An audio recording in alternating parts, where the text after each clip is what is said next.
Very good morning to all of you.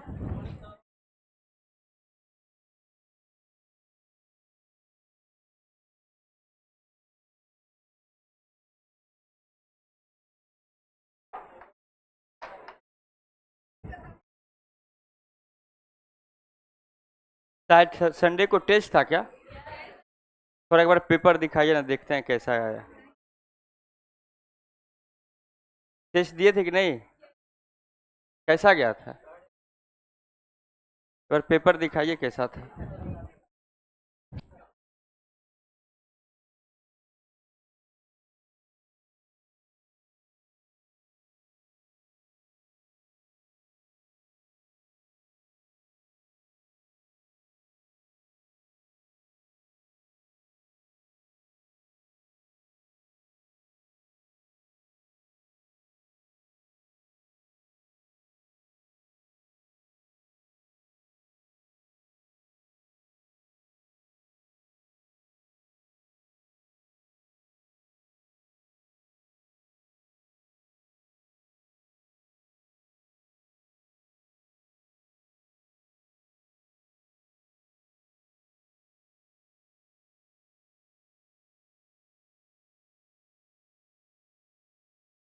चलिए तो बेटा एक बार टेस्ट पेपर देख लेते हैं।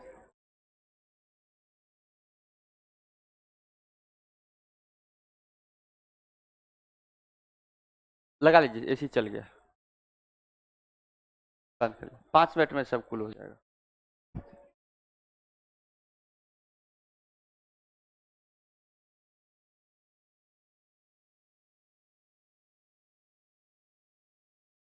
वो बीच वाला सिर्फ नहीं चल रहा ना, पीछे चल रहा है, देखो तो पीछे वाला चल रहा है। हो जाएगा, 5-10 मिनट लगेगा, सब कूल हो जाएगा। कर्टन भी लगा लो अच्छे से, आराम आराम से, घर का समझो। अरे खड़े होकर शुरू करो। चलिए बेटा क्वेश्चन एक नज़र डालते हैं, देखते हैं क्या है।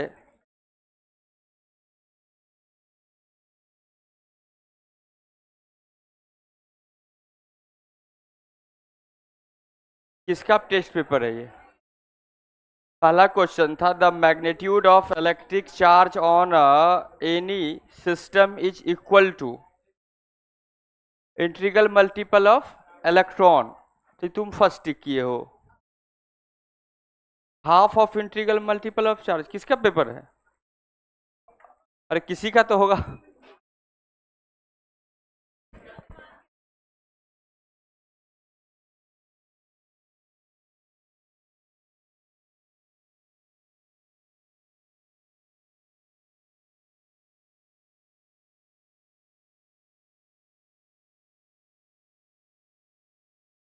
चलिए बेटा उसके बाद बोलिए ना, resistance of galvanometer is G ohm and the range of 1 volt, the value of resistance use to convert into voltmeter of 10 volt. Simple सा बेटा, 10 गुना कर रहा है तो जी बाय जी इंटू 9, 9 जी के बराबर होगा। 10 गुना कर रहा है तो भाई बोलो ना हाँ या ना कुछ भी। An infinite line charge produce an electric field of 9 into 10 to the power 4 Newton per coulomb. Perpendicular distance 0 is linear charge 2 के lambda by r, सब कुछ गिवन है। तो ऐसा कुछ क्वेश्चन तो नहीं दिख रहा है मुझे। आप लोगों को कोई क्वेश्चन लग रहा है ऐसा क्या? Question number 24।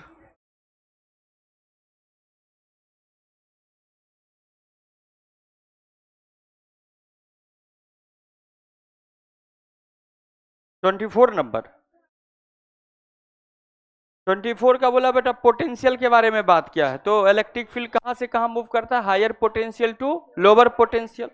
पूछा है कि minimum potential as minimum at point D होगा, और ऑप्शन डी ही सही होगा। इलेक्ट्रिक 25 29। बोलिए ना क्वेश्चन नंबर एनी। किसी क्वेश्चन में लग रहा है दिक्कत है तो 33।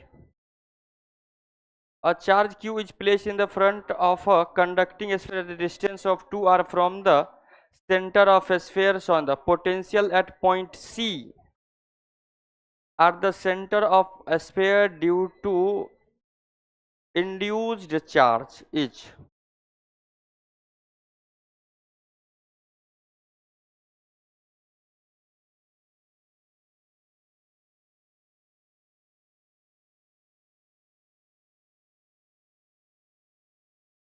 a charge q is placed in the front of a conducting sphere at a distance of 2r from the sphere as shown in the figure. ठीक है,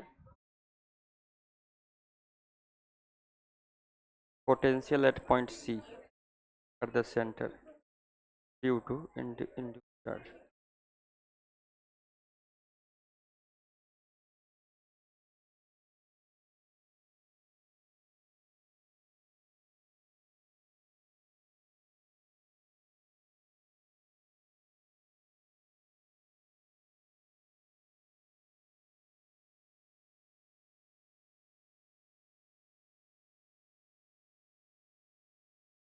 कितना दिया है? 0 दिया है क्या?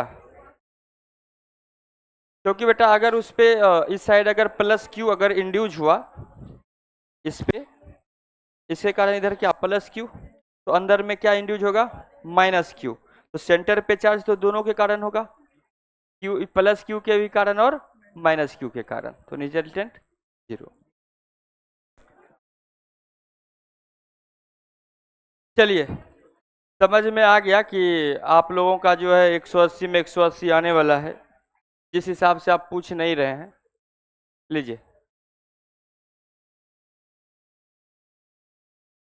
तो पेपर तो वैसे ठीक ही था, वैसा कुछ है नहीं। अगर आप पूरा अच्छे से कॉपी पढ़ते तो आपको पूरा समझ में आ जाता है कि नहीं। तो बार बार कह रहे बेटा कॉपी अगर पढ़ लेंगे तो आपका काम हो जाएगा। तो हम लोग नेक्स्ट आगे बढ़ते हैं। कितना नंबर पॉइंट था बेटा? लास्ट देखिए तो कहाँ तक हम कर चुके थे?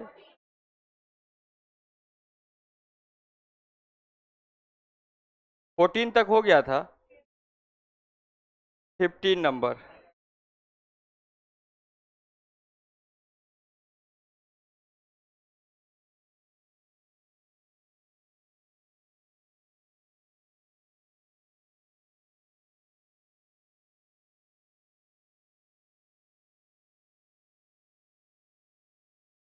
अब बार magnet of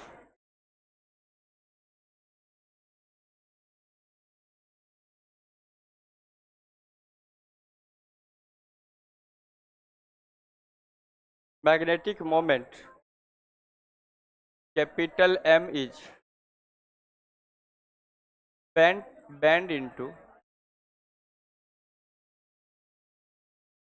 into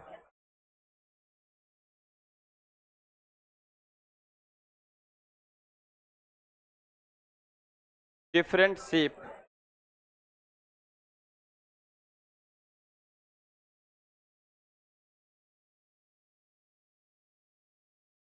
calculate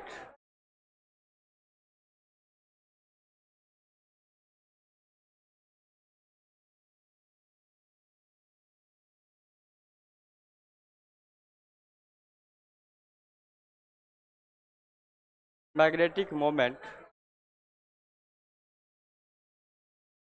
in H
चलिए क्वेश्चन है बेटा कि bar magnet of magnetic moment capital M is bend into the different shape calculate the magnetic moment in H case.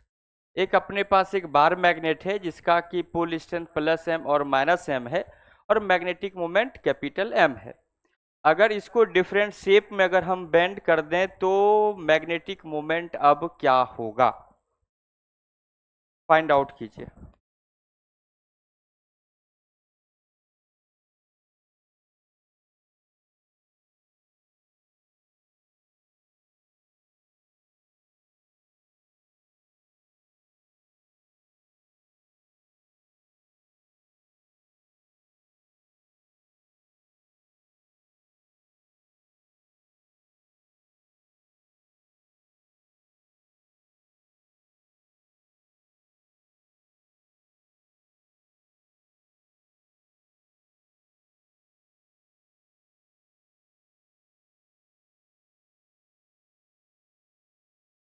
Magnetic moment क्या होता है, एम इंटू एल वेक्टर के बराबर होता है।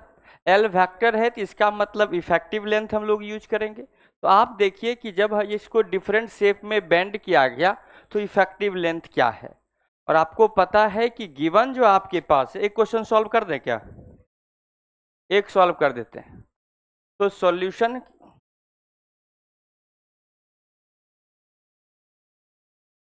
सॉल्यूशन के लिए बात करते हैं कि गिवन आपके पास क्या है, गिवन जो है m vector is equal to pole strength into l vector है, that is equal to pole strength capital small m है बेटा और इफेक्टिव लेंथ l के बराबर है। तो m इज इक्वल टू हमने m इंटू एल के बराबर कंसिडर किया। जब केस 1 हम सॉल्व करेंगे तो पोल स्ट्रेंथ अभी भी आपको जो गिवन है वो प्लस m और माइनस m ही गिवन है, राइट, प्लस m और माइनस m ही गिवन है। इसको थोड़ा करेक्ट कर लीजिएगा कहीं कैपिटल m लिखा गया हो तो अब अगर हम बात करें कि इस केस में तो यहाँ पे इफेक्टिव लेंथ जो होगा, तो आपको पता है मैग्नेटिक मोमेंट का जो डायरेक्शन होता है बेटा minus M to plus M, ये आपके पास m वेक्टर आ गया इक्वल टू ये बेटा l/2 है, ये l/2 है, तो ये √2 टाइम ऑफ l/2 होगा। अगर इसको सॉल्व कर दें तो l/√2 के बराबर होगा, क्योंकि ये राइट एंगल ट्रायंगल है, हाइपोटेनियस है। अगर ये साइड का लेंथ इक्वल है तो ये √2a के बराबर होगा। अगर ये साइड बेटा l/2 है तो √2 l/2 होगा। तो अगर इसको थोड़ा कैलकुलेट कर दिए l/2 आ गया, ये m डैश निकाल रहे हैं चूंकि m ऊपर में कंसीडर किया गया है।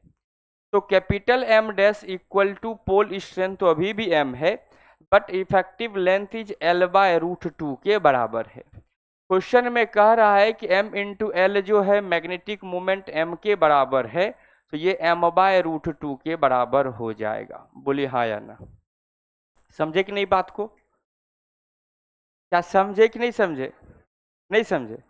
बोले कि सिंपल सा बात है, m इंटू एल को m बोला है और हर एक केस में हमें l इफेक्टिव निकालना है।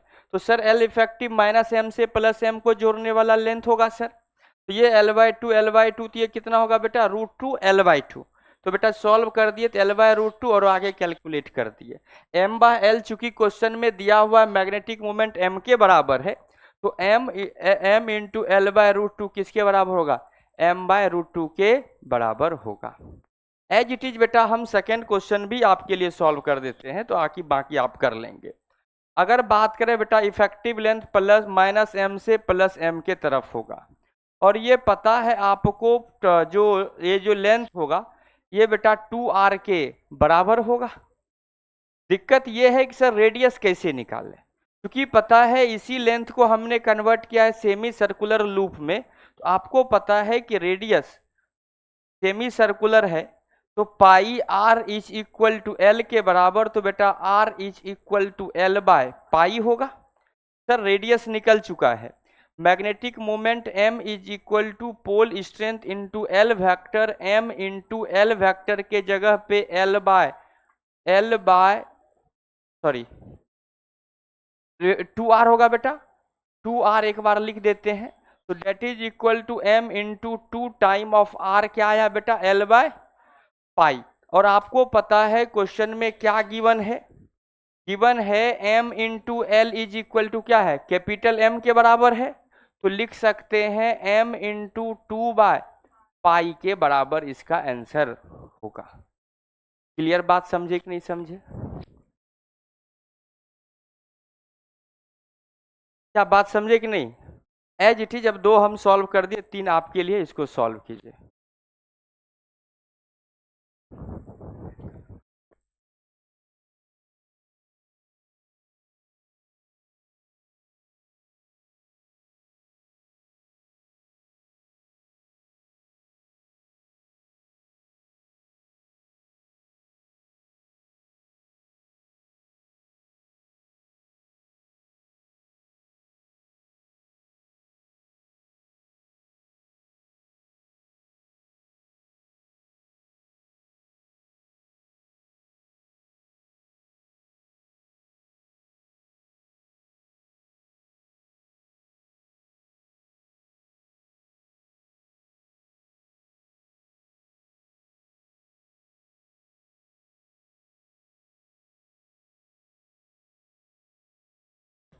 जल्दी से कैलकुलेट कीजिए।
नेक्स्ट संडे फिर टेस्ट है ना आपका, सीटी टेस्ट।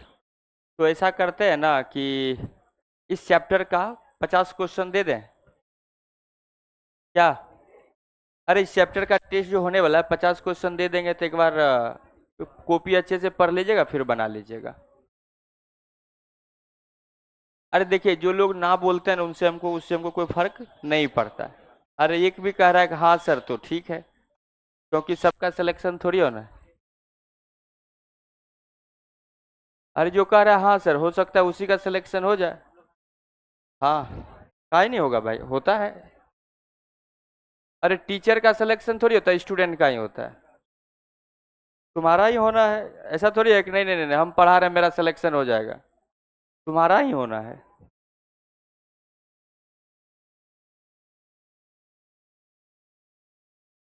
बैठो।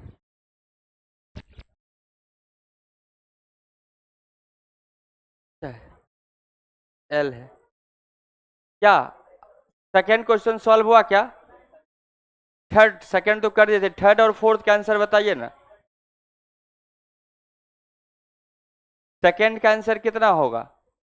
तो दोनों लेंथ बराबर है, और ये इक्विलैटरल ट्रायंगल एज्यूम करना है, एक एंगल हम 60 दे देते हैं। तो ये इक्विलैटरल ट्रायंगल है। अगर ये इक्विलैटरल ट्रायंगल थी, एंगल 60 है, तो ये दोनों अगर साइड बराबर है तो आइसोसेलेस ट्रायंगल मान के सॉल्व करें, तो ये भी एंगल 60 होगा और ये भी एंगल 60 होगा। तो ये एक इक्विलैटरल ट्रायंगल बनेगा, इक्विलैटरल ट्रायंगल है। तो ये भी लेंथ जो है L/2 होगा। Magnetic moment M is equal to pole strength into effective length L vector, that is into M into L/2। M into L given in the question, m is equal to m into L, ये आपके पास given है, already हमने लिखा भी है। तो ये बेटा कैपिटल M बाय कितना हो जाएगा, 2 हो जाएगा। क्लियर है क्या?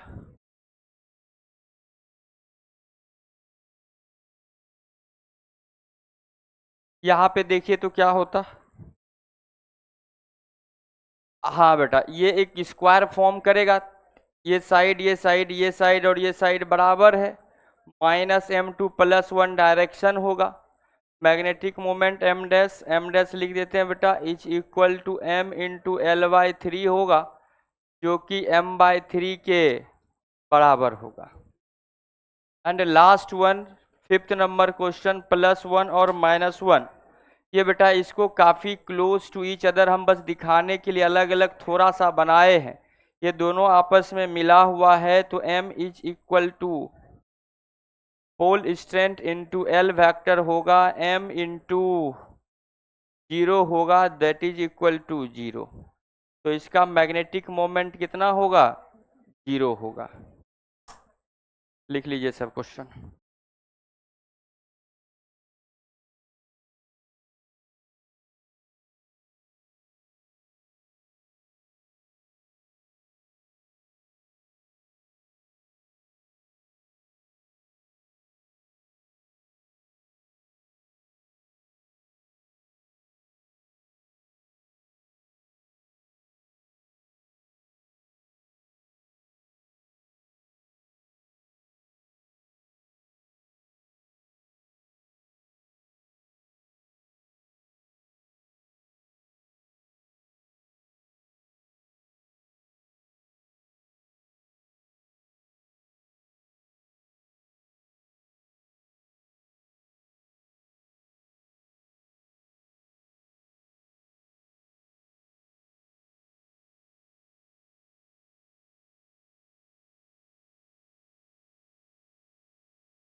अगर किसी को कोई भी क्वेश्चन इसमें समझ में नहीं आया तो पूछ सकते हैं बेटा।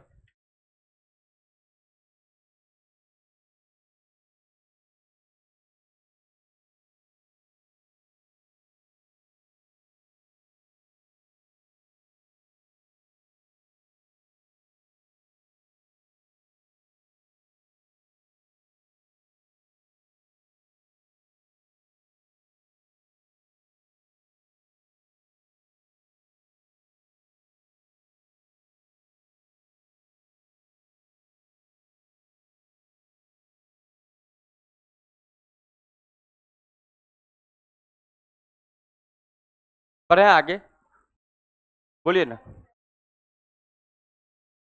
मैग्नेटिक मोमेंट पे 2 क्वेश्चन और करते हैं, बढ़े आगे। लिख लिए थे ना सब,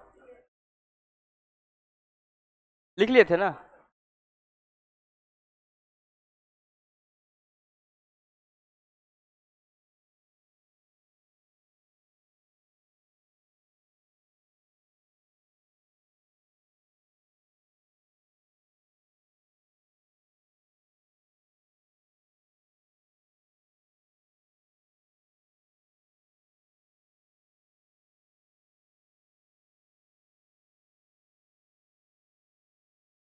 find out magnetic moment of given system of bar magnet.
चलिए, हो गया आप लोग का, शुरू करें। कि आपको ये पूछ रहा है कि find out the magnetic moment of given system of identical bar magnet. ये आपके पास दो दो बार मैग्नेट रखा हुआ है, कुछ इस तरह से अरेंज किया गया है। आपसे पूछा जा रहा है कि बताइए इक्विवेलेंट जो है मैग्नेटिक मोमेंट इसका क्या होगा। सिंपल सा है मैग्नेटिक मोमेंट।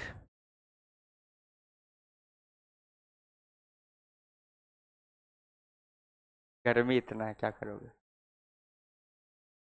तो बेटा आपके पास ये सिस्टम गिवन है, तो आपसे पूछा गया कि मैग्नेटिक मोमेंट जो रिजल्टेंट क्या होगा। सबसे बड़ा बात है कि sir magnetic moment sir vector quantity है और मैग्नेटिक मोमेंट का डायरेक्शन हमें पता है। सर दो वेक्टर क्वांटिटी को रिजल्टेंट निकालना है किसी पॉइंट पे, तो वेक्टर क्वांटिटी का रिजल्टेंट ले लेंगे और क्या। तो चलिए हम एक क्वेश्चन यहाँ पे सॉल्व करेंगे, बाकी तीन आपको सॉल्व करना है। तो हम लोग पहला क्वेश्चन सॉल्व करने के लिए रेडी हो रहे हैं, सबको ध्यान दीजिएगा। अगर ये पहला बार मैग्नेट कंसीडर करें तो इसका मैग्नेटिक मोमेंट जो है इस डायरेक्शन में होगा m, क्योंकि बार मैग्नेट जो है आइडेंटिकल है तो इसका मैग्नेटिक मोमेंट भी इसी डायरेक्शन में होगा, minus pole to plus pole, that is the south pole to north pole. ये मैग्नेटिक मोमेंट m है, ये भी m है। दोनों बेटा आपको दिख रहा है दो वेक्टर क्वांटिटी कितना डिग्री पे, दो वेक्टर क्वांटिटी 90 डिग्री पे है, तो M net is equal to under root of two magnetic moment m होगा। अगर आपसे पूछे कि डायरेक्शन भी बताइए क्या होगा, तो डेफिनेटली जो है इसका डायरेक्शन कुछ इधर होगा, एम नेट का यही डायरेक्शन होगा कि नहीं होगा, बोलिए। उसी तरह से बेटा सेकेंड भी है आपके पास निकालना है, क्या सेकेंड निकाल लोगे, बताइए जल्दी से क्या होगा। ऐसा क्वेश्चन आता है नीट एग्जामिनेशन में।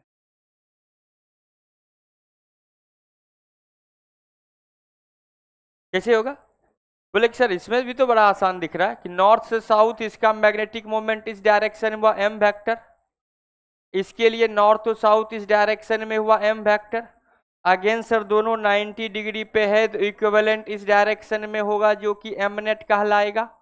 और अगेन सर दोनों वेक्टर क्वांटिटी 90 डिग्री पे है तो रूट टू m के बराबर होगा। एज इट इज बेटा 3 है और 4th है, कम से कम ये दोनों आप तो बनाओ।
क्या होगा बेटा बताइए, इसका बताइए क्या आएगा, क्या होगा।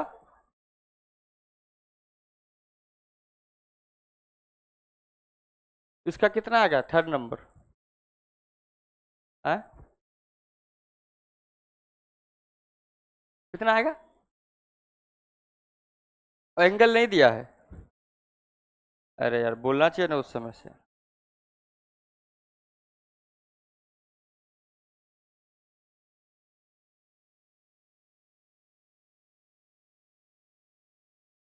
कितना आएगा?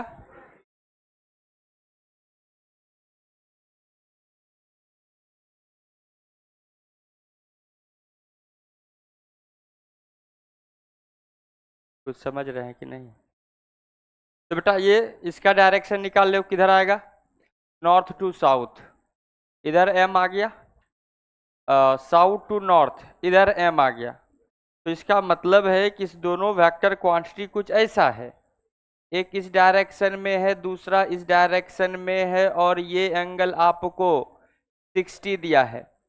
एंगल बिटवीन वेक्टर जो होगा, ये एंगल होगा कितना? 120 डिग्री।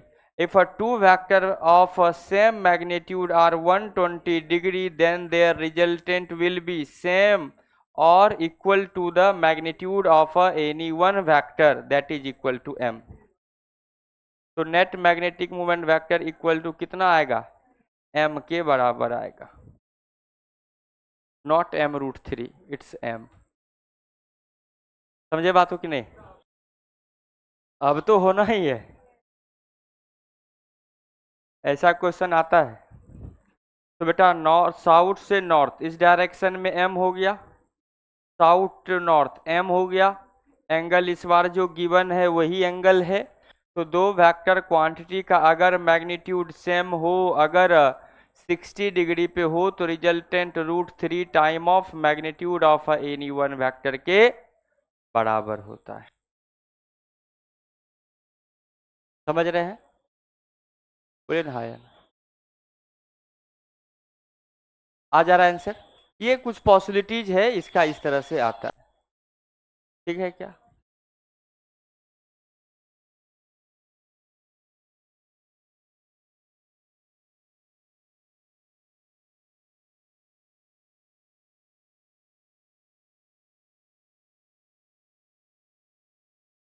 बढ़े आगे? यस या नो? गुड। बढ़े next. Next point number 16। Point number 16, हमको तो लग रहा है कि आज का लेक्चर ना बहुत इम्पोर्टेंट है, क्योंकि जहाँ से क्वेश्चन आता है वो सब पॉइंट हमको लगता है आज ही डिस्कस कर रहे हैं। पहला यहाँ से क्वेश्चंस आता है और नीट एग्जामिनेशन में आया हुआ है, कभी ये फिगर आया है, कभी ये आया है, कभी ये आया है, ऐसा आता है। तो देखो बेटा, हमने कुछ नहीं किया। अगर आपको किसी भी लेंथ का कंडक्टिंग वायर दे दे, उसको डिफरेंट डिफरेंट शेप में अगर कन्वर्ट कर दे, तो सबके कारण मैग्नेटिक मोमेंट आपको अगर निकालना है, तो मैग्नेटिक मोमेंट वेक्टर क्वांटिटी है, उसका हम लोग कर लेंगे वेक्टर सम कर लेंगे। अगर किसी एल लेंथ ऑफ वायर को अगर डिफरेंट शेप में भी अगर कन्वर्ट कर दे, तो भी हम यही करेंगे। आपको क्वेश्चन हम देंगे 50 क्वेश्चन जब देंगे तो उसमें कुछ और ऐड कर देंगे, लेकिन हमारे नोट्स कॉपी में वैसा ही क्वेश्चन रहना चाहिए जैसा नीट में आता है। इससे बाहर ज्यादा क्वेश्चन आता नहीं नीट एग्जाम से। Question number 16, if a bar magnet, next point number 16, 15 है तो 15 लिखेंगे, ऐसा क्या हो गया? Point number 15, if a bar magnet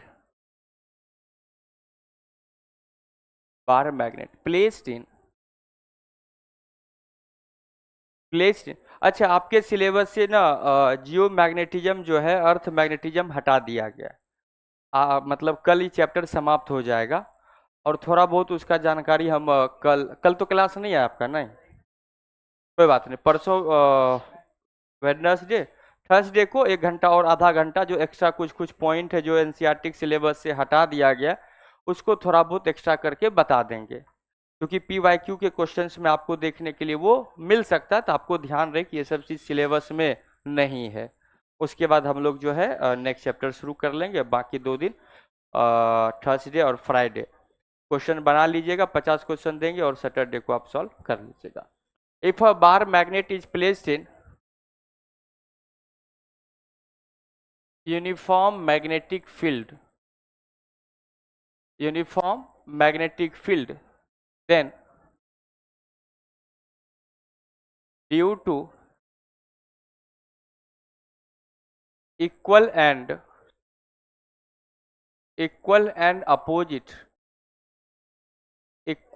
opposite forces acting on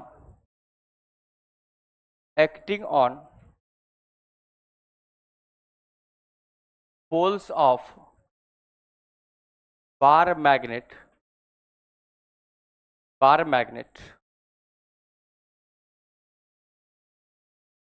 net force is 0, but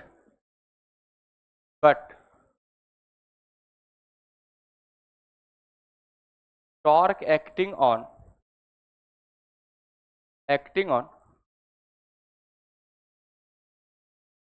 bar magnet. If a bar magnet is placed in a uniform magnetic field is missing, magnetic field यहाँ पे missing है बेटा, add कर लीजिएगा. Magnetic field, then due to equal and opposite forces acting on poles of a bar magnet, net force is a 0. Net force is 0, but torque acting on bar magnet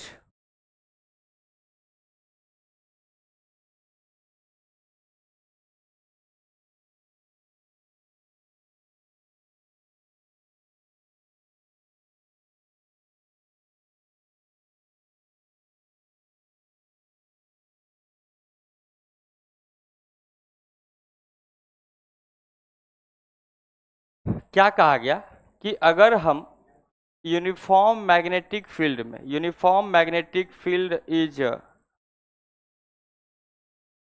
represented by equidistance parallel line, this one is the B vector. अगर हम इस magnetic field में, इस uniform magnetic field में अगर हम एक bar magnet को प्लेस कर दें, एक बार मैग्नेट को हमने, ये रहा एक बार मैग्नेट को हमने प्लेस कर दिया है ना, ये बार मैग्नेट है जिसको हम प्लेस कर रहे हैं बेटा.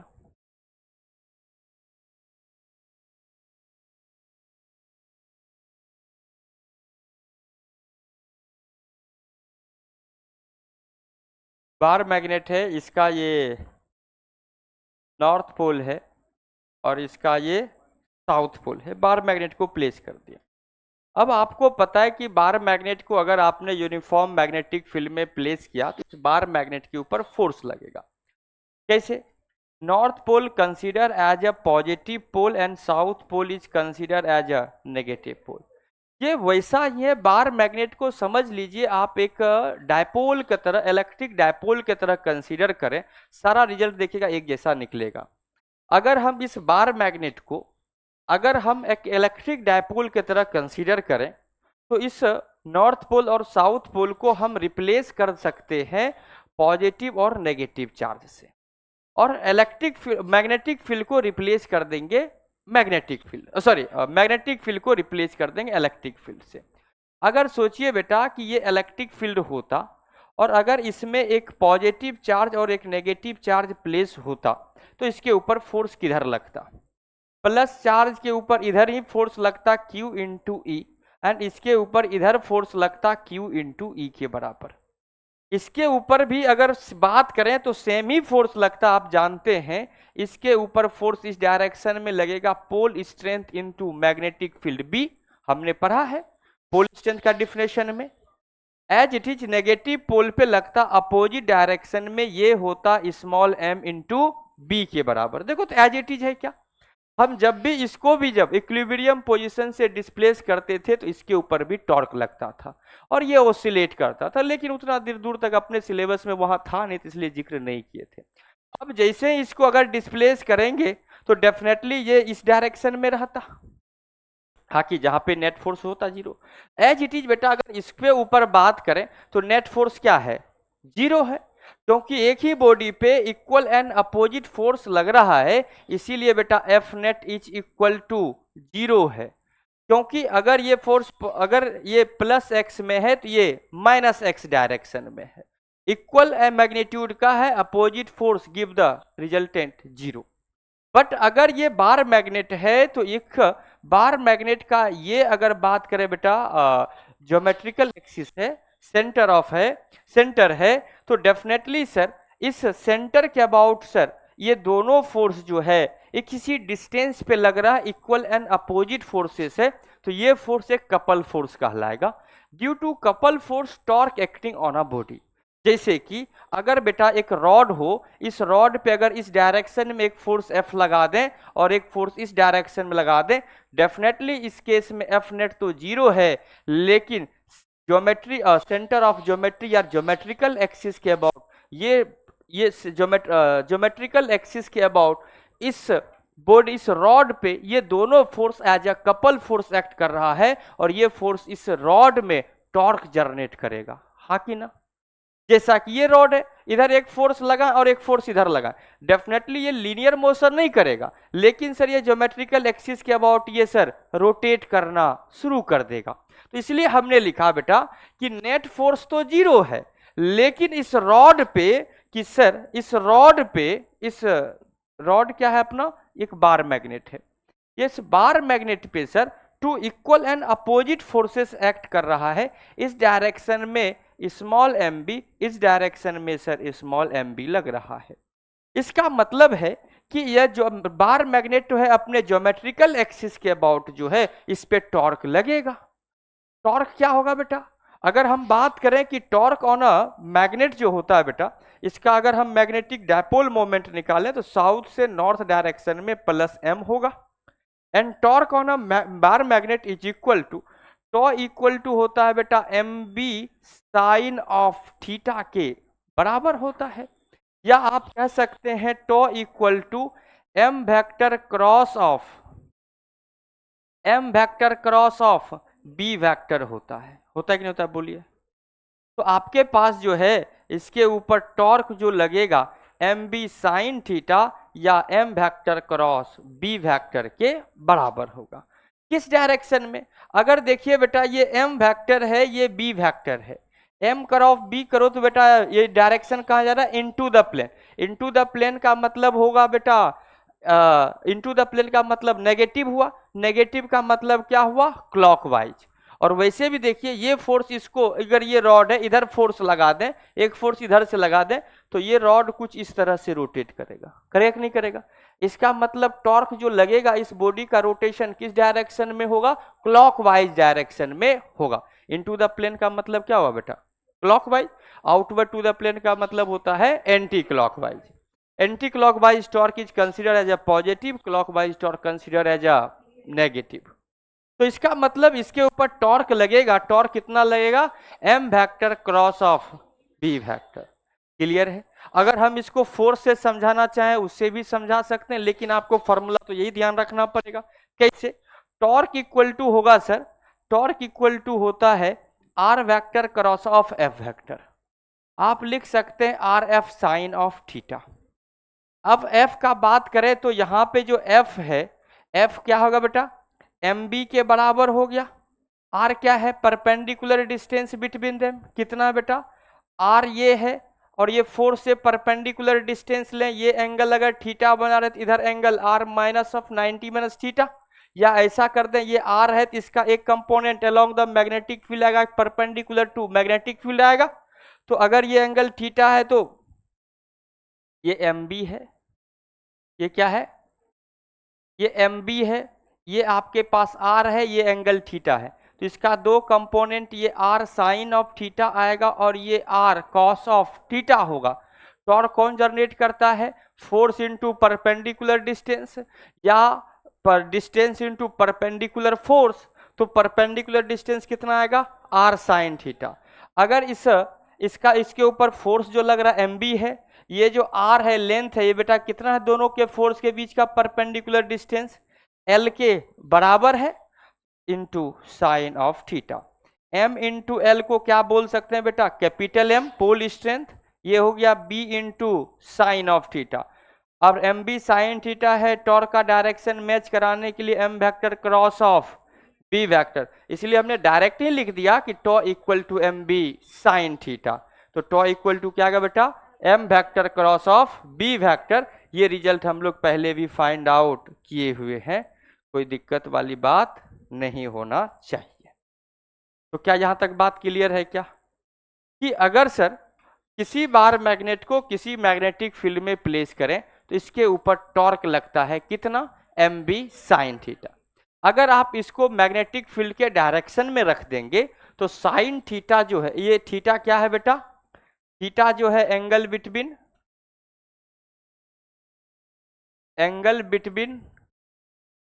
M vector and B vector है। अगर डायपोल मोमेंट, अगर इसका देखो, अगर आप रख देते हैं मैग्नेटिक फील्ड के डायरेक्शन में तो थीटा 0 डिग्री होगा। अगर थीटा 0 डिग्री हुआ तो कोई टॉर्क नहीं लगेगा। अगर किसी और एंगल पे है तो हाँ सर टॉर्क लगेगा। कितना लगेगा, एम बी साइन थीटा के बराबर आएगा। पहले यहां तक लिखिए तो आगे इसमें और भी पॉइंट ऐड हम करते चले जाएं।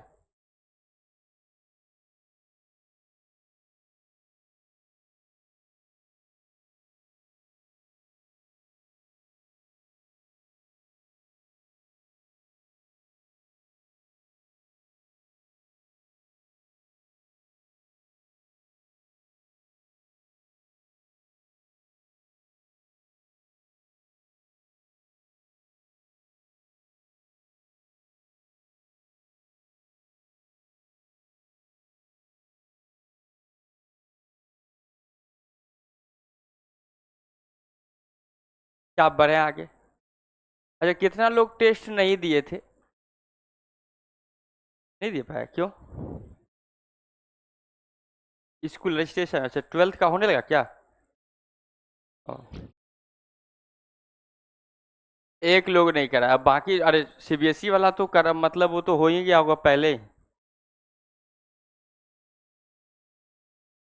अरे गांव गया होगा, बाकी सब लोग टेस्ट दिए थे।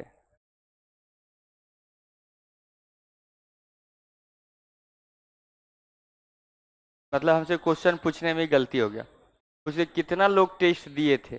और वैसे मतलब पता हमको चल जाता है कौन कौन लोग टेस्ट दिए हैं, क्योंकि अपना तो एडुटेक है, एक ऐप आता है, आपका कितना टेस्ट में नंबर आया है, आप कितना दिन क्लास आए हैं, आप कितना जो है आप देर जो है वो पीडब्ल्यू ऐप में जो कुछ आता है ना डीपीपी मॉड्यूल ट्राई करने के लिए, कितना क्वेश्चंस आप करते हैं, वो सब पता चलता है।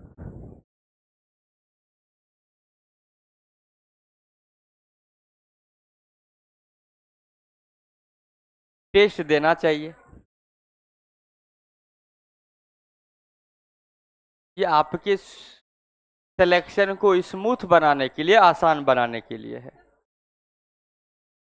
हो गया, ए भाई चले, गलती हो गया हमसे, आगे का हम लोग बात करें।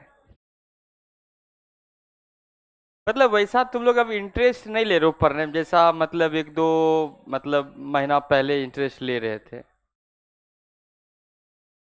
ऐसा मतलब क्या माहौल सबका सेट हो चुका है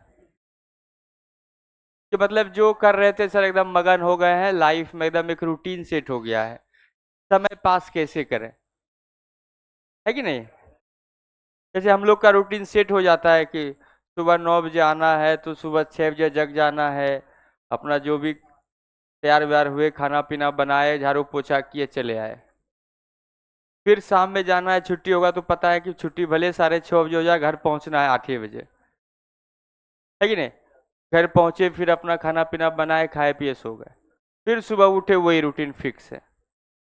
ऐसा आप लोग भी सेट कर लिए हैं, सुबह उठना है, कॉपी किताब लेकर आना है, क्लास में बैठना है, नोट्स बना लेना है, घर जाना है, बेग पटकना है, मैस का भोजन मिलेगा, चावल दाल एकदम जो एकदम भरपेट खाना है, उसके बाद एक अच्छा सा नींद लेना है, शाम में जगना है, घूमने निकल जाना है। लड़का है तो चाय और पीने,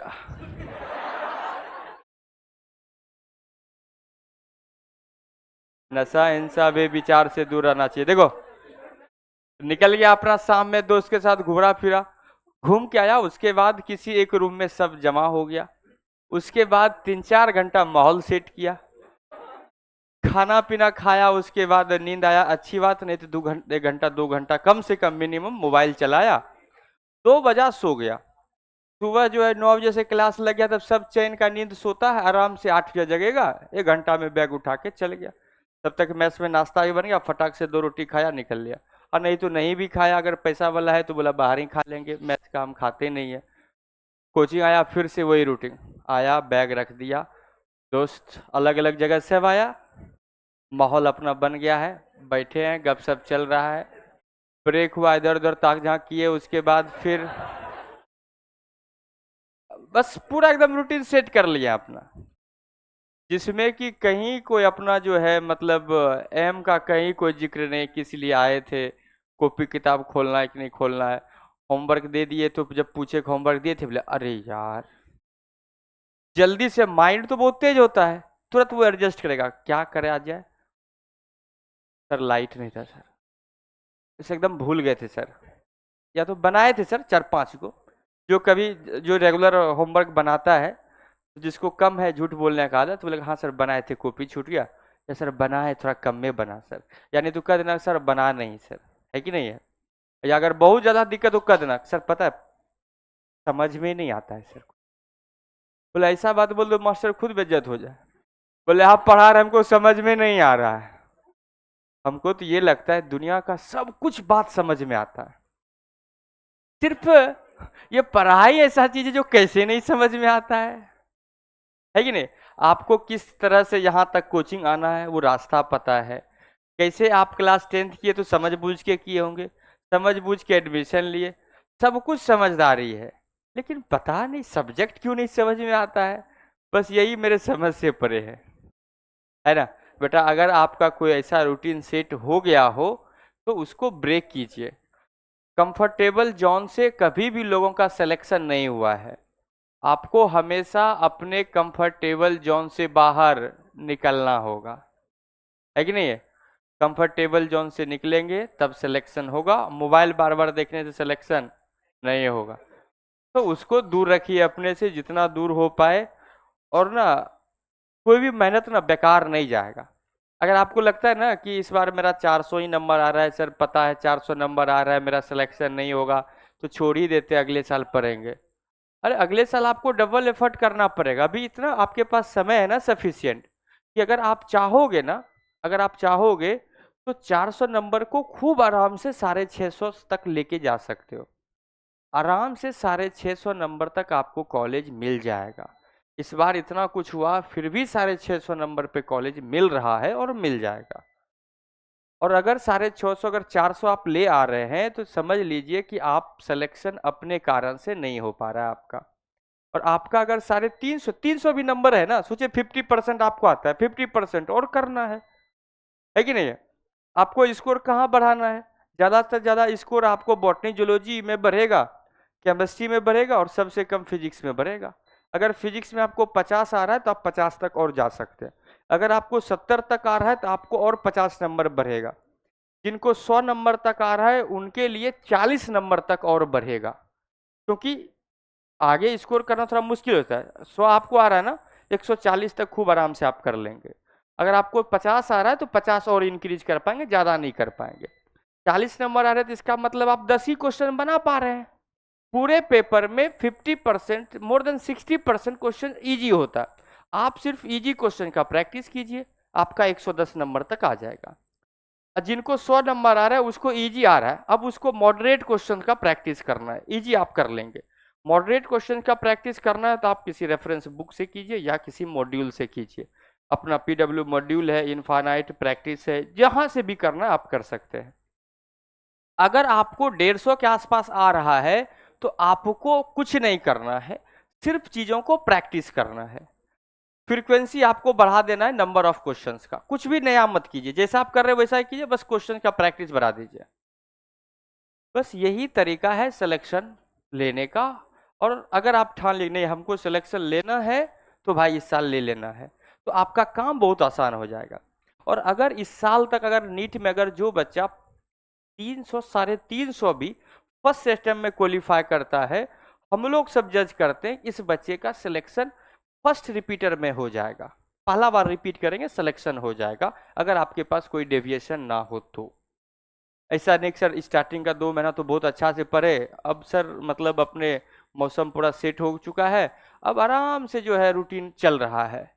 उसके बाद टीचर भी कह रहा तो कोई फर्क नहीं पड़ रहा है, क्योंकि अब मानवे नहीं करते हैं, क्योंकि इतना थोड़ा सा फ्रेंडली हो जाता है तब ना तो डर रहा ना कोई बात है। अगर डांटेगा भी थोड़ा देर के लिए बुरा लगेगा, कोई बात नहीं देख लेंगे, फिर अगले दिन से वो भी नहीं कहेगा। तो धीरे धीरे तो 2-3 महीना के बाद हम लोग मान लेते हैं कि हाँ यहाँ से सिलेक्शन होना, यहाँ से नहीं होता। देखो एक बात भूल भी गए, आज देखो हमको 4-5 बच्चे से मिलना भी है, पता नहीं आया भी कि नहीं आया है, पर नाम बोलते हैं, वो हमसे भी छुट्टी के बाद मिल लीजिएगा। देखो याद आ गया बोलते बोलते। 161 एम ए ना। रजिस्ट्रेशन नंबर है 22150464। किसका है याद है? आयशा कौशर तो है क्या? ASIAKUSAR नहीं है? जानते हैं उसको? 22150464। कोई नहीं है? अरे हैं इस बैच के भाई। ओके। सुदर्शन, सुदर्शन कुमार तो है ना? कोई नहीं है? अरे 161 MA। अच्छा हम गलत बैच का बोल रहे हैं क्या? अरे यार हम 160 गलत बैच का बोलते, चलो चलो चलो चलो। 22102055 याद है? रिया सिंह, अच्छा आप हैं, अभी मिल लीजिएगा। शुभम मौर्य 22118675 नहीं आया है? ओके कल उसको याद दिला देना ना। आता ही नहीं है? अच्छा समझ गए समझ, आता है, मिलता है हमसे, सैटरडे को भी आया था। वो बहुत दूर से आता है शायद, है? जंक्शन से आता है।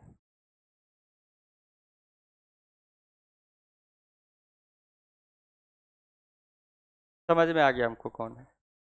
प्रेम कुमार 22099528 अभी मिल लीजिएगा ठीक है।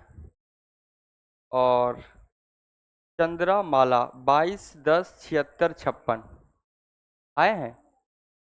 नहीं आए हैं? ओके, कभी नहीं आती है? अच्छा गुड।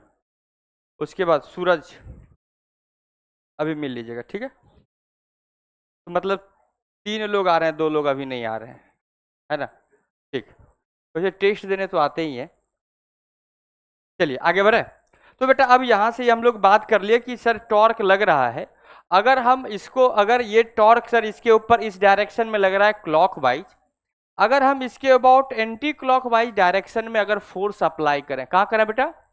एंटी क्लॉकवाइज अगर हम इसके ऊपर फोर्स अप्लाई करें तो डेफिनेटली आप जब भी किसी फोर्स के अगेंस्ट, किसी भी फोर्स के अगेंस्ट फोर्स लगा रहे हैं, या आप अगर इसको, अगर फोर्स के अगेंस्ट आप इसको डिस्प्लेस करना चाह रहे हैं, दैट इज आपको वर्क करना पड़ेगा। आप जो वर्क करेंगे बेटा वही इस बॉडी के अंदर, इस बार मैग्नेट के अंदर पोटेंशियल एनर्जी के फॉर्म में स्टोर हो जाएगा। क्यों? क्योंकि अगर हमें इस एंगल थीटा से, थीटा अगर इसको 1 कह दें, थीटा 1 से रिप्लेस करके थीटा 2 कर दें, तो क्या ये बॉडी इसी डायरेक्शन में रहेगा? नहीं, जैसे ही आप छोड़ेंगे ये अगेन सर इस डायरेक्शन में मूव करेगा। कहां पे? कि जहां पे इसके ऊपर क्या आ जाए, नेट टॉर्क भी 0 आ जाए, क्योंकि बॉडी चाहता है अपने आप को कहां रखना चाहता है, इक्विलिब्रियम पोजीशन में रखना चाहता है। तो जैसे ही हम यहां से थीटा 1 से थीटा 2 लेके जाएंगे, तो इसके लिए हमें वर्क करना पड़ेगा। कितना वर्क करना पड़ेगा? Work done to rotate, next point में लिखा है बेटा, या इसी में आगे बढ़ते चले जाए? इसी में वर्क डन टू, यहां सबसे क्वेश्चन आता है, work done to rotate a bar magnet, from theta 1 to theta 1 to theta 2। Theta 1 से कहां ले जाना बेटा? थीटा 1 से लेके जाना हमें थीटा 2 तक। तो क्या होगा बेटा? Work done equal to integration of tau D theta from integration theta 1 to theta 2। तो work done W is equal to बेटा टॉर्क क्या आया है बेटा, mb sine of theta, limit लगा देंगे बेटा theta, sorry mb sine of theta into D theta from theta 1 to theta 2, work done equal to M B common ले लें बेटा साइन थीटा का integration minus of cos theta and limit लगेगा theta 1 से theta 2। तो बेटा work done equal to आपके पास रिजल्ट आया M B minus of M B cos of theta 2 minus of cos of theta 1 and work done W equal to आपके पास result आया M B cos of theta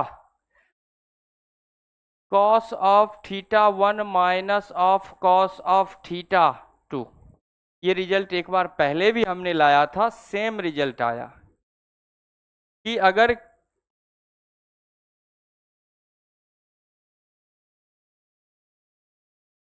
क्या आया कि नहीं आया बोलो बेटा, इस पे न्यूमेरिकल भी करवा देंगे कि अगर हमें थीटा 1 से थीटा 2 तक अगर रोटेट करना है तो वर्क डन इक्वल टू क्या आएगा, M B cos theta 1 minus of cos theta 2 के बराबर आएगा।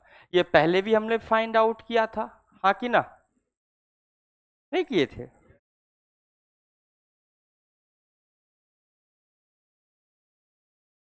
जब किसी करंट कैरिंग लूप को किसी मैग्नेटिक फील्ड में प्लेस करते थे तो उसके लिए वर्क डन करना पड़ता था, कितना मैग्नेटिक मोमेंट होता था आई इंटू ए, वहीं से टॉर्क आया था बिना साइन थीटा, कन्वर्ट किए M B sine theta, work done to rotate current carrying loop in a uniform magnetic field from theta 1 to theta 2 आता था M B cos theta 1 minus of cos theta 2, क्योंकि minus आ रहा था multiply हम कर दिए। Clear है क्या? डायरेक्ट स्ट्रेट फॉरवर्ड क्वेश्चंस आता है, हम 60 डिग्री से 120 ले जा रहे हैं या 30 से 60 ले जा रहे हैं, तो आप डायरेक्ट वैल्यू पुट करेंगे, रिजल्ट आ जाएगा। नेक्स्ट आगे बढ़ जाए, बढ़े आगे।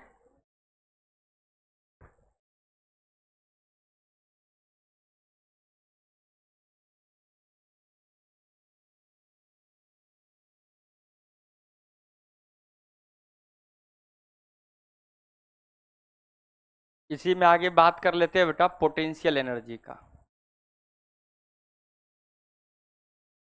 अगर बात करें पोटेंशियल एनर्जी,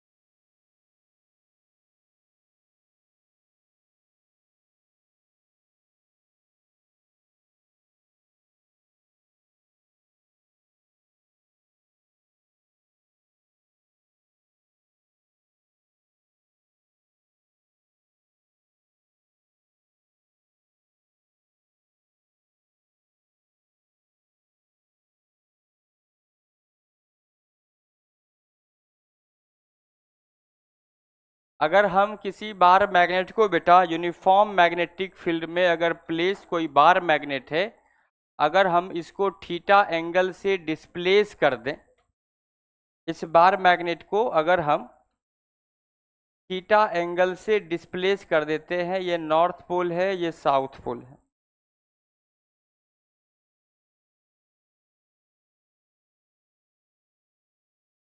नॉर्थ पोल है साउथ पोल है, इसको हम थीटा एंगल से डिस्प्लेस कर देते हैं या रोटेट कर देते हैं। ये हमने थीटा एंगल से इसको डिस्प्लेस कर दिया ये थीटा एंगल से, तो कितना एनर्जी स्टोर होगा आपको पता है, तो store energy U equal to integration of tau theta. क्यों? क्योंकि जो हम लोग वर्क करेंगे वही इसके पोटेंशियल एनर्जी के फॉर्म में स्टोर होगा। क्लियर है क्या? आप जानते हैं work done by conservative field is equal to minus of delta U होता है and work done by external field equal to change in potential energy के बराबर होता है। तो एज इट इज बेटा, तो आपको पता है कि डेल्टा U इक्वल टू अगर निकालना है तो वर्क डन के बराबर होगा, किसके कारण बेटा? एक्सटर्नल एजेंट के कारण। यही तो हमने लिखा है, potential energy store in a bar vector on rotating bye angle theta, bracket में इन, चूंकि अपने सिलेबस में यूनिफॉर्म मैग्नेटिक फील्ड है, in uniform magnetic field, in uniform magnetic field B vector. तो वैसे भी हमने ड्रॉ किया है तो आपको पता चल रहा है, तो delta U is equal to आपके पास इंटीग्रेशन ऑफ टॉट थीटा आएगा, अगेन रिजल्ट जो है ये M B sine of theta, theta d theta होगा, इंटीग्रेट कर दें बेटा कहाँ से, 0 डिग्री से लेके थीटा तक अगर कर दें तो potential energy delta U equal to minus of M B cos of theta आएगा। अगर बात करें बेटा यहाँ से जब टॉर्क 0 लगेगा तो यहाँ से पोटेंशियल एनर्जी यू, इसको डिफाइन कर देते हैं you final minus of initial.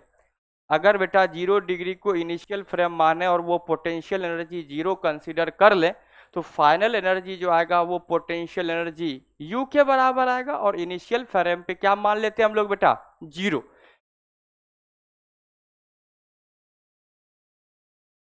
तो u equal to M B minus of M B cos theta. इसका मतलब है कि u इज इक्वल टू जो है बेटा मैक्सिमम हो, मिनिमम होगा, पहले यहां तक लिखो तब आगे लिखेंगे। u equal to minus of, ये कैसे पता चला डेल्टा u को हम u लिखे, पता चला कि जब 0 डिग्री पे था तो उसको हम लोग 0 मान लिए फ्रेम पे, जब इसको थीटा डिग्री पे ले गए तो u फाइनल उसको u मान लिए, तो डेल्टा u को क्या लिखेंगे, u final minus u initial, u final को u माने, इनिशियल को 0 मान, चुके potential energy depends on frame of reference. Clear है बात, इसलिए u लिख दिए बेटा।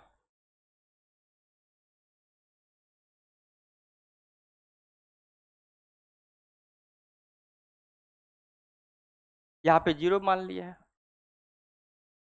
जल्दी कीजिए।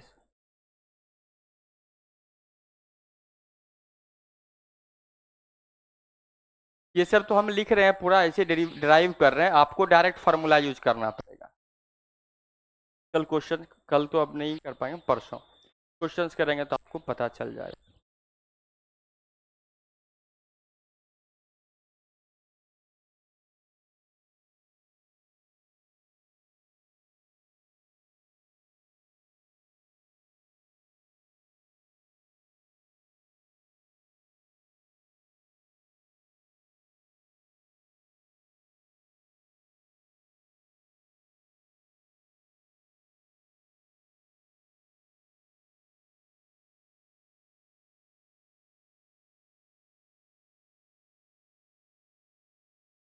बढ़े क्या आगे,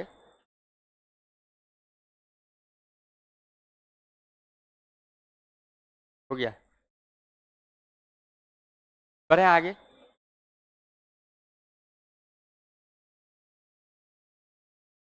क्या हो गया, जगे हुए हैं, जग के बैठिए, बढ़े आगे, बोलिए ना, हाँ या ना। अरे बढ़े, तो u इक्वल टू आ गया बेटा। चलिए ये सब बात हम लिख चुके हैं, आप बताइए हमें क्या होगा। अगर हम बात करें कि u जो है पोटेंशियल एनर्जी मिनिमम का बात कर रहे हैं, पोटेंशियल एनर्जी मैक्सिमम का बात कर रहे हैं, बताइए पोटेंशियल एनर्जी मिनिमम का बात कर रहे हैं, ये कहाँ आएगा, बोले कितना आएगा, पोटे 0, potential energy equal to minus of M B के बराबर होगा, और मैक्सिमम कितना आएगा, प्लस ऑफ एम बी के बराबर आएगा। और ये कहाँ आएगा, जब theta is equal to 0 degree हो जाए, और ये कब आएगा, जब थीटा इक्वल टू 180 डिग्री हो जाए। इसका मतलब ऐसा कहें कि पोटेंशियल एनर्जी जब 0 हो जाएगा तो इसका मतलब थीटा 0 हो जाएगा। थीटा 0 हो जाए तो इसका मतलब बेटा टॉर्क इक्वल टू 0 होगा, क्यों, क्योंकि M B sine theta, sine 0 0 होगा, तो टॉर्क सर 0 हो गया, फोर्स सर ऑलरेडी 0 था। इसका मतलब है कि बॉडी कहाँ रहेगा, या ये बार मैग्नेट कहाँ रहेगा, स्टेबल इक्विलिब्रियम में रहेगा। क्यों स्टेबल, क्योंकि पोटेंशियल एनर्जी मिनिमम है, और ये जो इक्विलिब्रियम कहलाएगा ये बेटा स्टेबल इक्विलिब्रियम कहलाएगा। क्यों ऐसा कह रहे हैं? क्योंकि क्वेश्चंस में कहेगा if a bar magnet displace by angle of 60 degree from there stable equilibrium position then energy store in a bar magnet. ये बात आपको समझना पड़ेगा कि स्टेबल इक्विलिब्रियम कह रहा है तो थीटा 0 डिग्री है। अगर आपको कहेगा कि अनस्टेबल इक्विलिब्रियम से, तो इसका मतलब थीटा इक्वल टू 180 डिग्री। बेटा आपसे कई बार एंगल ही पूछ लेता है कि कितना होगा, तो ये ध्यान रखना है। 180 डिग्री है तो ये कैसा होगा? पोटेंशियल एनर्जी मैक्सिमम होता है तो वो इक्विलिब्रियम कंडीशन कैसा होता है? अनस्टेबल। ये कैसा होगा?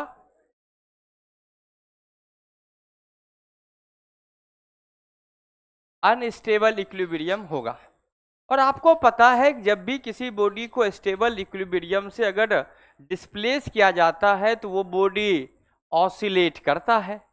तो अगर बॉडी ऑसिलेट करेगा तो उसका कुछ टाइम पीरियड होगा, होगा कि नहीं होगा? तो इसका मतलब हमें ये देखना होगा कि इसका टाइम पीरियड क्या होगा। तो करें, इसी में आगे बढ़े। Point number 16,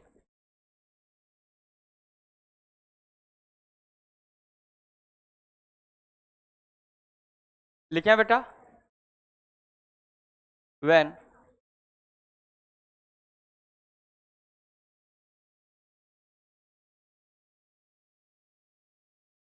bar magnet is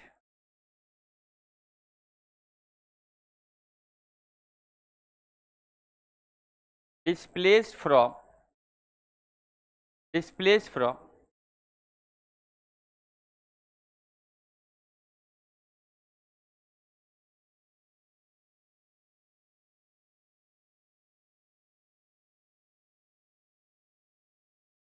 stable equilibrium position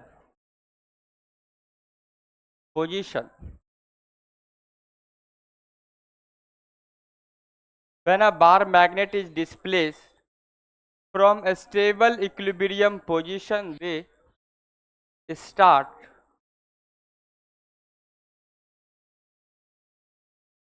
oscillating about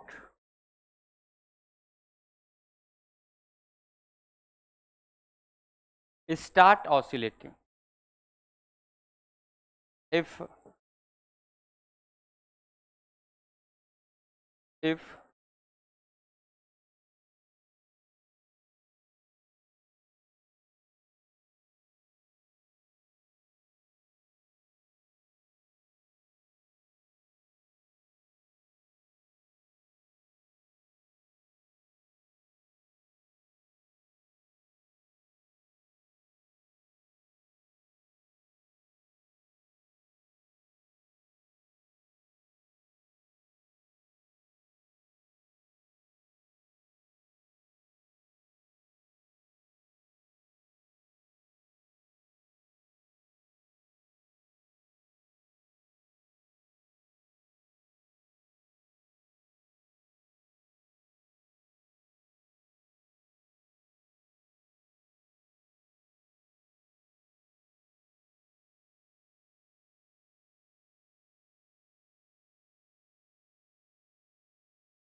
क्या कहा गया बेटा कि अगर हम इसको स्टेबल इक्विलिब्रियम पोजीशन से अगर हम डिस्प्लेस करें तो स्टार्ट ऑसिलेटिंग, तो ये ऑसिलेशन करेगा। अगर given very small angular displacement is a bar magnet is a displace from angular displace, angular add कर लीजिएगा क्या बेटा कि डिस्प्लेसमेंट का मतलब यहाँ पे एंगुलर है, एंगुलर डिस्प्लेसमेंट। स्टेबल इक्विलिब्रियम से जब भी किसी बॉडी को डिस्प्लेस करेंगे तो वो बॉडी ऑसिलेट करेगा। But every oscillation is not SHM, but every SHM is a oscillation. तो बेटा अगर कहें कि वेरी स्मॉल एंगुलर डिस्प्लेसमेंट अगर दें, if theta is very very small, then it becomes SHM with the time period 2 pi under root of I by MB। ये 2024 का भी क्वेश्चन था, 2019 का भी क्वेश्चन था। तो जितना पॉइंट हम लिखा रहे हैं बेटा डायरेक्टली आप जो है उसके हेल्प से आप फाइंड आउट कर सकते हैं। इसीलिए इस चैप्टर ना पूरा थ्योरेटिकल टाइप का और थोड़ा कॉम्प्लेक्स इसलिए आपको लग रहा है कि इसमें ना पूरा कॉन्सेप्ट होता है, फोर्स का भी और इलेक्ट्रोस्टैटिक्स के जैसा कॉन्सेप्ट है। तो इसलिए आपको लगता है ये एक्चुअल जो है डायनेमिक्स वाला पार्ट है, जिसमें कि रोटेशनल मोशन का कॉन्सेप्ट ध्यान में आता है और यूज में आता है। अगर आपका रोटेशनल मोशन बहुत अच्छा होगा या सिर्फ अच्छा भी होगा या सिर्फ थोड़ा सा जानकारी भी होगा तो ये आपको आसान लग रहा होगा। अगर आपका रोटेशनल मोशन में आपका जीरो पकड़ होगा तो ये सब लग रहा होगा कि ये पता नहीं क्या चल रहा है, एमबी क्या है, साइन थीटा क्या हो रहा है। तो आप कुछ मत करो, फार्मूला याद रख लो। इसीलिए इस थ्योरेटिकल टॉपिक को हमने क्या किया, पॉइंट वाइज ध्यान रख लिया। जब भी पहला पार्ट आपको पता था उससे 8 पॉइंट आपके पास इंपॉर्टेंट है वो मैग्नेटिक फील्ड का, बिल साइन थीटा बिना sine theta, M B sine theta और M B minus of M B cos theta. Then यहाँ पे हम लोग आए पॉइंट बाय पॉइंट, आपको ध्यान रहेगा ये चैप्टर से एक भी क्वेश्चन नहीं छूटेगा। देखिएगा हम इस टॉपिक में जाते जाते लास्ट तक जाते थे 25 पॉइंट लिखेंगे। 16 लिख लिए, 4 20 21 22 तक पहुंचते पहुंचते ये चैप्टर समाप्त हो जाएगा। और डेफिनेटली इस 24 पॉइंट से एक क्वेश्चन तो फिक्स है। उधर मैग्नेटिक से 3 क्वेश्चन आता है, 2 उधर वाले पार्ट से आता है मैग्नेटिज्म मूविंग चार्ज मैग्नेटिज्म से एक क्वेश्चन, या कभी कभी तो एक उधर से 2 इधर से। इस बार का तुम देखोगे नीट का जो 23 जुलाई वाला पेपर आया, जून वाला 23 जून वाला था, तो इसी चैप्टर से 2 क्वेश्चन था और पहला क्वेश्चन इसी का था। बच्चा देख के ध्यान से हट गया, बोला अरे बाप रे पहला क्वेश्चन इतना डिफिकल्ट। तो आप 21 पॉइंट ध्यान रखिएगा और ये पूरा 3 क्वेश्चन तो आपका फिक्स हो जाएगा। तो ये बेटा कैसे होता है हम बात कर लेते हैं, और आगे बढ़े। अब इसी से इसको एक्सप्लेन कर देते हैं, डायग्राम बना के इसको प्रूफ कर देते हैं। वैसे हम इसलिए डायरेक्ट लिख दिए तो आपको डायरेक्ट वैल्यू याद रहेगा, काम हो जाएगा। अगर इसका डेरिवेशन करें तो आपको पता है कि कहाँ से बात शुरू होगा। बात यहाँ से शुरू करते हैं तो आप सबको पता है कि टॉ इक्वल टू होगा M B sine of theta होगा। थोड़ा देर के लिए बेटा देखिए हम एक डायग्राम यहाँ पे ड्रॉ कर रहे हैं। ये मैग्नेटिक फील्ड को हमने ड्रॉ कर दिया, ये मैग्नेटिक फील्ड को बी वेक्टर को हमने ड्रॉ कर, पता अब हमको आ रहा है गुस्सा।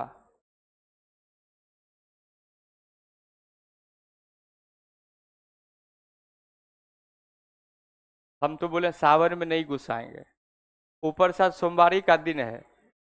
तुम अगर ज्यादा अगर परेशान करोगे तो बस जाते जाते बस काम खराब हो जाएगा।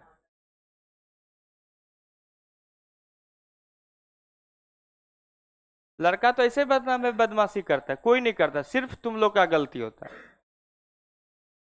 अभी झूठ का बात कर रही है, कौन सा ऐसा बात कर रही है? देखो अभी पूछेंगे 2 फॉर्मूला तो तुरंत सोमवारी सब निकल जाएगा। देखो ये बी वेक्टर है और अगर यहाँ पे अगर एक बार मैग्नेट को अगर प्लेस कर दें बेटा,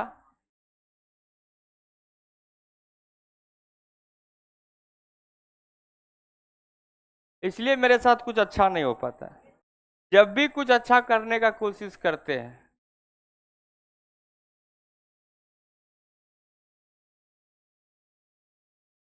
ये बेटा बार मैग्नेट हमने यहाँ पे रख दिया है, ये नॉर्थ पोल ये साउथ पोल।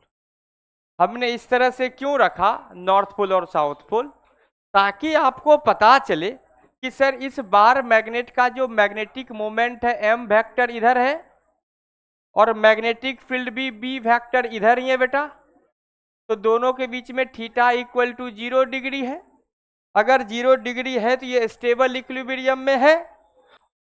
अगर ये स्टेबल इक्विलिब्रियम में है तो सर अगर आप इसको एक बार डिस्प्लेस करके दिखाइए तो क्या हो।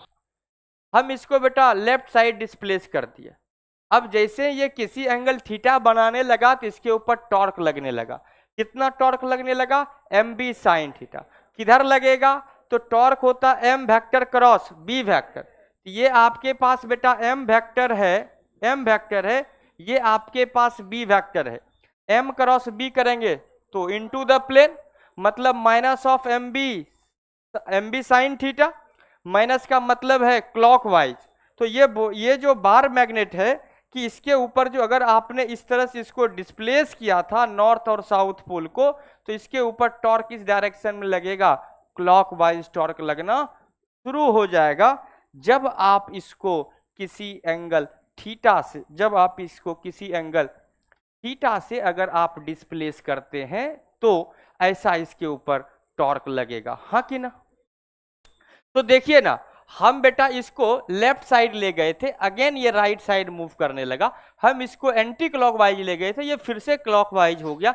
इसका मतलब ये टुवार्ड्स मूव करना चाहता है कहाँ बेटा, इस मीन पोजीशन के तरफ। इसका मतलब है कि ये स्टेबल इक्विलिब्रियम है तो ये ऑसिलेशन करेगा। लेकिन सर, तो अगर बात करें टॉर्क इस पे लगा तो minus of M B sine theta लगा, बोलिए हाँ या ना। Minus of M B sine theta क्यों, क्योंकि क्लॉकवाइज डायरेक्शन था, तो minus of M B sine theta लगा। तो लेकिन सर हमें पता है कि tau equal to minus of M B अगर साइन थीटा हुआ तो टॉ इक्वल टू होता है माइनस ऑफ सी थीटा होता है। फ्रॉम कहां से ये बात कर रहे हैं, रोटेशनल एसएचएम से बात कर रहे हैं। अगर sir f is directly proportional to minus X तो ये लीनियर एसएचएम है। If torque is directly proportional to minus theta, ये बेटा एंगुलर या रोटेशनल एसएचएम है। तो बेटा यहाँ पे टॉर्क का जिक्र हो रहा है, इसलिए माइनस ऑफ एम बी हमने साइन थीटा लिखा, और इसको कंपेयर करना चाह रहे हैं कि tau equal to minus of C theta से। तो आपको पता है कि सर यहाँ पे tau directly proportional to sine theta है, तो डायरेक्टली प्रोपोर्शनल टू थीटा नहीं हुआ, इसका मतलब ये एसएचएम नहीं होगा। लेकिन सर, लेकिन ऐसा हो जाए if theta is very small, if theta is very small, then आप सब जानते हैं कि sine theta approximately equal to theta, तो हम लिख सकते हैं tau equal to minus of M B theta के बराबर। तो इसका मतलब अब अगर कंपेयर अगर कर दें, on comparing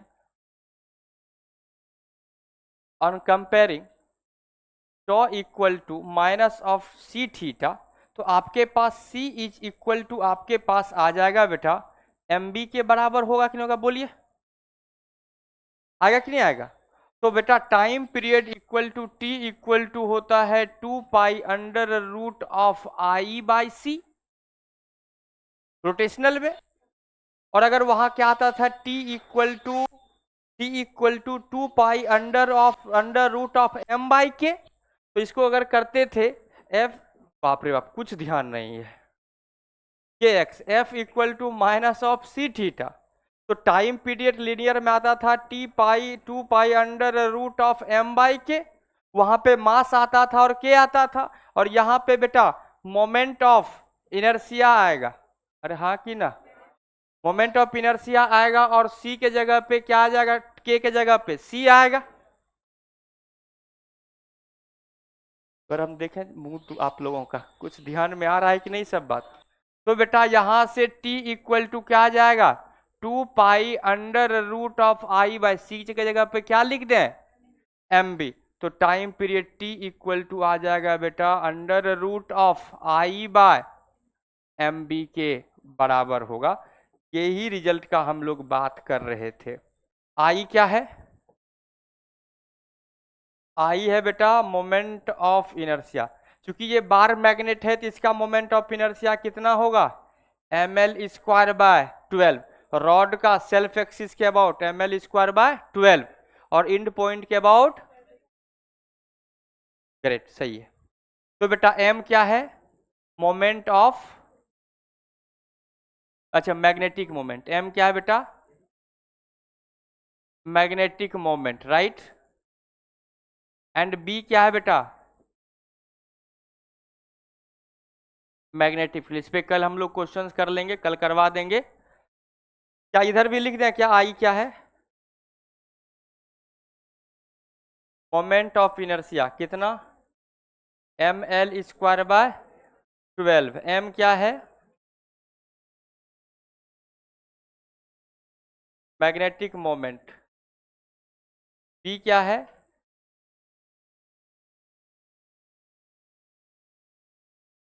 magnetic field, right. आज के लिए इतना रहने देते हैं। Thank you everyone, have a good day.